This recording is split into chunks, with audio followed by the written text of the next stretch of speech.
ಬರೀ ಲೆಕ್ಕ ಬರ್ಕೊಳ್ಳೋದು ಅಷ್ಟೇನಾ? ಬೇರೇನು ಕೆಲ್ಸ ಇಲ್ವಾ? ಬೇರೆ ಏನೂ ಇಲ್ಲ, ಲೆಕ್ಕ ಬರೀ ಒಪ್ಸು.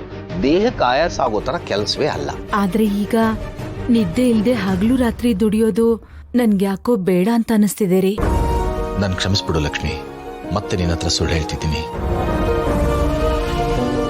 ನಾನು ರಾತ್ರಿ ಹೊತ್ತು ಸೆಕ್ಯೂರಿಟಿ ಕೆಲಸ ಮಾಡೋದಕ್ಕೆ ನೀವು ಒಪ್ಕೊಳ್ಳಲ್ಲ ಅಂತ ನನಗೆ ಗೊತ್ತು. ಆದರೆ ನನಗೆ ಬೇರೆ ದಾರಿ ಇಲ್ಲ ಲಕ್ಷ್ಮಿ. ನಾನು ಪಾರ್ಟ್ ಟೈಮ್ ಕೆಲಸ ಮಾಡಲಿಲ್ಲ ಅಂದರೆ ಮನೆ ಖರ್ಚು ಜಾನು ಬಾಣಂತ್ರ ನಿಭಾಯಿಸೋದು ಕಷ್ಟ ಲಕ್ಷ್ಮಿ. ಈ ವಯಸ್ಸಿನಲ್ಲಿ ನನಗೆ ಇನ್ನು ಏನು ಕೆಲಸ ಕೊಡ್ತಾರೆ ಹೇಳು? ನಾನೇನೇ ಮಾಡಿದ್ರು ಈ ಮನೆಗಾಗಿ, ಮಕ್ಕಳಿಗಾಗಿ ಲಕ್ಷ್ಮಿ. ಎಷ್ಟೇ ಕಷ್ಟ ಆದರೂ ಪರವಾಗಿಲ್ಲ, ನಾನು ಮಾಡ್ತೀನಿ. ಆದರೆ ನಿನ್ನ ಹತ್ರ ಸುಳ್ಳು ಹೇಳೋದಿದೆ ನೋಡು, ಅದು ಭಾಳ ದುಃಖ ಆಗ್ತಾ ಇದೆ ಲಕ್ಷ್ಮಿ. ನನ್ ಕ್ಷಮಿಸ್ಬಿಡು ಲಕ್ಷ್ಮಿ, ನನ್ ಕ್ಷಮಿಸ್ಬಿಡು.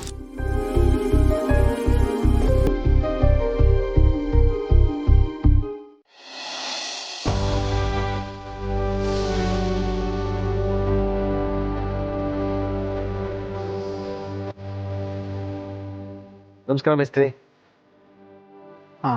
ನಮಸ್ಕಾರ ಶ್ರೀಣ್ಣ, ತಿಂಡಿ ಆಯ್ತಾ? ಆಯ್ತು ಮೇಸ್ತ್ರಿ. ನಿಮ್ಮ ಓನರ್ ಯಾವಾಗ ಬರ್ತಾರಂತೆ? ಬರ್ತೀನಿ ಅಂತ ಹೇಳಿದ್ರು. ಇರಿ, ಫೋನ್ ಮಾಡಿ ಕೇಳ್ತೀನಿ ಎಲ್ಲಿದ್ದಾರೆ ಅಂತ.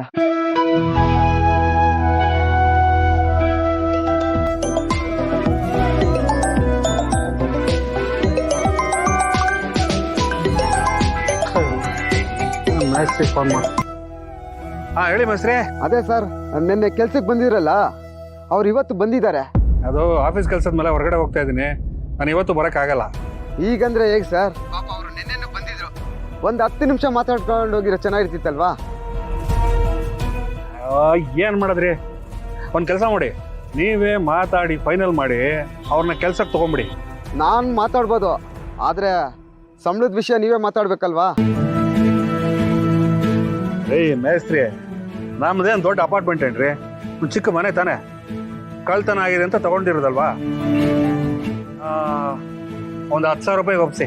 ಸರ್, ಅಷ್ಟಕ್ಕೆಲ್ಲ ಯಾರು ಬರ್ತಾರೆ ಸರ್? ರೀ, ನೀವು ಮಾತಾಡಿ ಒಪ್ಸ್ರಿ. ಅಮ್ಮಮ್ಮ ಅಂದರೆ ಅದ್ರ ಮೇಲೆ 1,000 ರೂಪಾಯಿ ಕೊಡ್ಬೋದು, ಅದ್ರ ಮೇಲೆ ಒಂದು 9 ಪೈಸೆನೂ ಕೊಡಲ್ಲ. ನೀವು ಮಾತಾಡಿ ನಂಗೆ ಫೋನ್ ಮಾಡಿ. ಓಕೆ? ಸರಿ ಸರ್. ಸಿನಣ್ಣ, ಓನರ್ ಇವತ್ತು ಬರೋಕ್ಕಾಗಲ್ವಂತೆ. ಬೇಜಾರು ಮಾಡ್ಕೋಬೇಡಿ ಅಣ್ಣ, ಅವ್ರು ನನ್ಗೆ ಮಾತಾಡೋಕೆ ಕೇಳಿದ್ದಾರೆ. ನಿಮ್ಮನ್ನ ಕೆಲ್ಸಕ್ಕೂ ತಗೊಳಕ್ ಕೇಳಿದ್ದಾರೆ. ಸಂತೋಷ. ಈ ಕೆಲಸ ಮಾಡೋಕ್ಕೆ ನಿಮಗೆ ಒಪ್ಪಿಗೆನಾ? ಇನ್ನೊಂದ್ಸಲ ಯೋಚನೆ ಮಾಡಿ ಹೇಳಿ. ಇದರಲ್ಲಿ ಯೋಚನೆ ಮಾಡೋಕೆ ಏನಿದೆ ಮೇಸ್ತ್ರಿ? ನಾನು ಕೆಲಸ ಮಾಡಲೇಬೇಕು, ನನಗೆ ಒಪ್ಪಿಗೆ. ಆಯ್ತಣ್ಣ. ಸಂಬಳ ಏನು ಎಕ್ಸ್ಪೆಕ್ಟ್ ಮಾಡ್ತೀರಾ? ಒಂದು 15,000 ರೂಪಾಯಿ ಕೊಡಿಸು ಮೇಸ್ತ್ರಿ. ಅಣ್ಣ, ನಮ್ಮ ಓನರ್ ಬಗ್ಗೆ ನಿಮ್ಗೆ ಇನ್ನೂ ಗೊತ್ತೇ ಇಲ್ಲ. ಅವರು ಕಾಫಿಲಿ ನೊಣ ಬಿದ್ದಿದ್ರು ಎತ್ತಾಕ್ಬಿಟ್ಟು ಕುಡಿತಾರೆ. ಜುಪ್ನ ಅಂದ್ರೆ ಜುಪ್ನ, ಪೈಸೆನೂ ಲೆಕ್ಕ ಹಾಕ್ತಾರೆ. ಹಾಗಾದ್ರೆ ಇನ್ನೊಂದು 2,000 ಬೇಕಾದ್ರೆ ಕಮ್ಮಿ ಕೊಡಿಸಿ ಮೇಸ್ತ್ರಿ. ಅಣ್ಣ, ಅವರು 10,000 ಹೇಳಿದ್ರು. ನಾನು ಅದು ಆಗಲ್ಲ ಅಂದಿದ್ದಕ್ಕೆ ಇನ್ನೊಂದು 1,000 ಏನೋ ಶೇರ್ಸ್ ಕೊಡ್ತೀನಿ ಅಂತ ಹೇಳಿದ್ರು. ಅಷ್ಟು ಬಿಟ್ಟರೆ ಇನ್ನು ಹೆಚ್ಚಿಗೆ ಕೊಡೋದಿಲ್ಲ ಅಣ್ಣ. ಸರಿ ಮೇಸ್ತ್ರಿ, ನನಗೂ ಬೇರೆ ಯಾವ ಕೆಲಸನೂ ಸಿಗ್ತಾ ಇಲ್ಲ. ಓನರ್ ಸಿಕ್ತಾಗ ನಾನು ಇನ್ನೊಂದ್ಸಲ ಮಾತಾಡ್ತೀನಿ. ನೋಡಿ, ಇನ್ನೊಂದ್ಸಲ ಸರಿಯಾಗಿ ಯೋಚನೆ ಮಾಡಿ ಹೇಳಿ. ಕೆಲಸ ಸಂಬಳ ಒಪ್ಗೆನಾ? ಒಪ್ಕೆ ಮೇಸ್ತ್ರಿ. ಸರಿ, ಬನ್ನಿ ಸೈಟ್ ಹತ್ರ.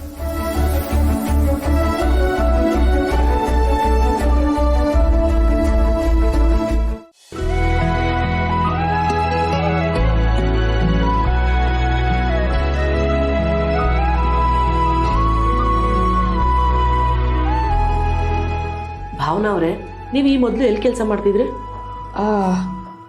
ಒಂದು CO ಆಫೀಸಲ್ಲಿ ಕೆಲಸ ಮಾಡ್ತಿದ್ದೆ ಮೇಡಮ್. ಮತ್ತೆ ನೀವು ಅಲ್ಲಿ ಕೆಲಸ ಬಿಡೋದಕ್ಕೆ ಕಾರಣ? ಅದು ಒಂದು ಸ್ವಲ್ಪ ಪರ್ಸ್ನಲ್ ಇಶ್ಯೂಸ್ ಇತ್ತು. ಓಕೆ, ಸ್ಯಾಲ್ರಿ ಎಷ್ಟು ಎಕ್ಸ್ಪೆಕ್ಟ್ ಮಾಡ್ತೀರಾ? ಒಂದು 30,000.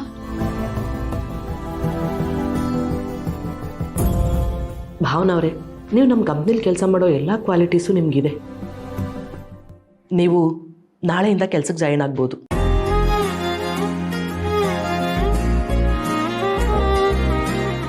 ಹಾಗೆ ನಿಮ್ಗೆ ಇನ್ನೊಂದು ಆಪ್ಷನ್ ಇದೆ, ನೀವು ಮನೇಲೇ ಕೂತು ಕೆಲಸ ಮಾಡ್ಬೋದು. ವೀಕ್ಲಿ ಒನ್ಸ್ ಬಂದು ಆಫೀಸಿಗೆ ರಿಪೋರ್ಟ್ ತೋರಿಸಿದ್ರೆ ಸಾಕು. ಇಲ್ಲ ನಿಮಗೆ ಕನ್ವಿನಿಯೆಂಟ್ ಇದೆ ಅಂದರೆ ಆಫೀಸ್ಗೂ ಬರ್ಬೋದು. Thank you ma'am, thank you so much.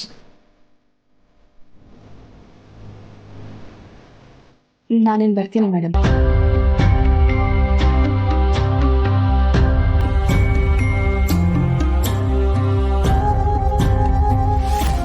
ಸಿದ್ದೇಗೌಡರು ಇಲ್ಲಿವರೆಗೂ ಬಂದಿದ್ದೀರಾ? ಏನೇ ಕೆಲಸ ಇದ್ರೂ ಒಂದು ಕಾಲ್ ಮಾಡಿದರೆ ಸಾಕಾಗಿತ್ತು. ಇಲ್ಲ ಮೇಡಮ್, ನಿಮ್ಮಿಂದ ಒಂದು ಸಹಾಯ ಆಗಬೇಕಾಗಿತ್ತು, ಅದಕ್ಕೆ ನಾನೇ ನಿಮ್ಮ ತಕ್ಕ ಬಂದೆ. ನನ್ನಿಂದ ಸಹಾಯನಾ? ಏನು ಗೌಡ್ರೆ, ತಮಾಷೆ ಮಾಡ್ತಿದ್ದೀರಾ? ಅಯ್ಯೋ ಇಲ್ಲ ಮೇಡಮ್, ನಮ್ಮ ಕಡೆಯವರೊಬ್ಬರಿಗೆ ಕೆಲಸ ಬೇಕಾಗಿತ್ತು. ಅಷ್ಟೇ ತಾನೇ, ನೀವೊಂದು ಫೋನ್ ಮಾಡಿ ಹೇಳಿದರೆ ನಿಮ್ಮ ಕಡೆಯವ್ರು ಯಾರೇ ಇದ್ರೂ ಕೆಲಸ ಕೊಡ್ತಿದ್ವಿ. ನೀವು ಇಲ್ಲಿವರೆಗೂ ಬರೋ ಅವಶ್ಯಕತೆ ಇರಲಿಲ್ಲ. ಇಲ್ಲ ಮೇಡಮ್, ನಾನು ಸಿದ್ದೇಗೌಡ ಜವರೇಗೌಡ್ರ ಮಗ ಅಂತೇಳಿ ಅವ್ರಿಗೆ ಕೆಲಸ ಕೊಡೋದು ಬೇಡ, ಅವ್ರ ಬುದ್ಧಿವಂತಿಕೆ ನೋಡಿ ಕೆಲಸ ಕೊಡಿ. ಇದೇನು ಗೌಡ್ರೆ, ನೀವು ಇಷ್ಟೊಂದು ಇನ್ಫ್ಲೂಯೆನ್ಸ್ ಇರೋರು ನೀವು ಹೀಗೆ ಹೇಳ್ತಿದ್ದೀರಾ? ಸರಿ ಗೌಡ್ರೆ, ನೀವು ಹೇಳ್ದಾಗೆ ಆಗಲಿ. ಅವ್ರ ಡಾಕ್ಯುಮೆಂಟ್ಸ್ ಎಲ್ಲ ಚೆಕ್ ಮಾಡಿ ಓಕೆ ಅಂತ ಅನಿಸಿದ್ರೆ ಆಮೇಲೆ ಕೆಲಸ ಇದೆ ಅಂತ ಹೇಳ್ತೀನಿ. ಸರಿ ಮೇಡಮ್, ನಿಮ್ಮಿಂದ ತುಂಬ ಉಪಕಾರ ಆಯಿತು.